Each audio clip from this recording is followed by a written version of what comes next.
Morning. Morning. Well, I'm in an awkward position because Jean has said everything I wanted to say. And Nathan has said some things that were really music to my ears. But while we're talking about music, I want to come back to this idea of preaching to the choir. I actually think it's really important to preach to the choir. I think it's really important because, as Jean said so beautifully yesterday, we are the stewards of change. That is absolutely a true statement. Our work as preservationists is not about the past. It's about a future that incorporates those aspects of our past that are important to pass along. There was a time not so long ago when, maybe 10 years ago, when on many occasions I jokingly referred to the motto of the then preservation movement as working for a better yesterday. We've come a long way since then, and some bridge issues and important issues that we really need to think about that have examples as we move forward from this moment can be seen in things like the Rehabilitation Tax Credit Program.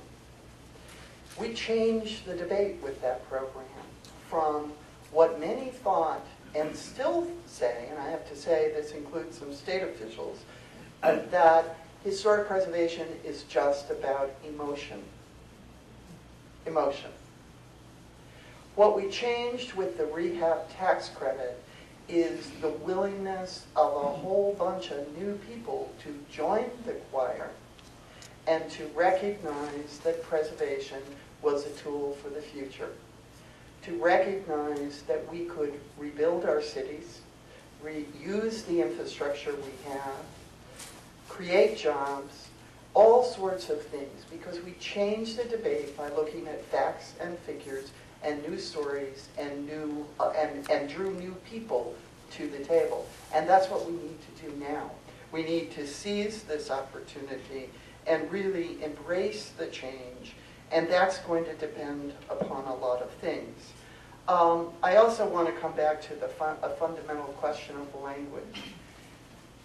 When Nathan talks about conservation and preservation, or natural, we all talk about natural and historic. We need to get rid of the and.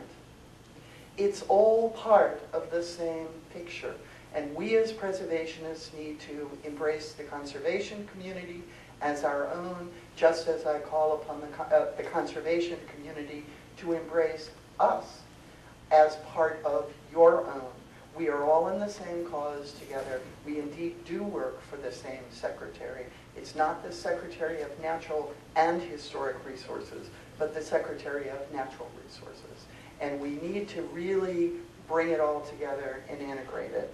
One thing we need to do as government, and I make this commitment, and we've been, kind of laying the groundwork for this, we have a tendency, whether at the federal level, the state level, or the local level, to look at things in our little boxes. Everybody gets their little kick at the cat and gets their say, but who's looking at the big picture and ensuring that we're all working towards the same end? And that's something we need to ask of our leaders at the highest level. When we issue executive orders or we establish initiatives that focus on the natural environment, where is the historic component of that? Recognizing that it's an integrated aspect of the solutions for the future. It does mean for us as preservationists, again, returning to some of those lessons from yesterday, we do have to have the stories. We do have to have the data, the equivalent of the stuff we gathered about tax credits that showed the dollars invested, the jobs created, the buildings restored. We've got to have that. Otherwise, we are behind the eight ball in fighting the sense that ours is an emotional argument. We do need to reach out to young people, and we need to educate them. We need to rely on them. I will never forget the day when my then kindergartner, and I live on a farm, So you take your trash yourself where it needs to go. But my kindergartner came home and asked me about our recycling bins and cried when I said we didn't have them. We got them. We need to rely on the passion of young people who are being taught. They really are. We need, and I want to return to this idea. Someone mentioned, well, how do we get this into the schools? I think we also have to address the high school students. But if we have, because they're the ones who really carry the message. They're so excited about this stuff. They really are. But if we have the data, we have the stories, they will be our advocates. They will absorb it, and it will make its way into public policy and change the way people think. I do think that, at all levels, first and foremost, we need to develop those benchmarks, gather the data, and get it out there. And I have to say there are some important constituencies here who are new to this conference. There are people here from certified local governments, responsible for architectural review boards. There are managers of state properties.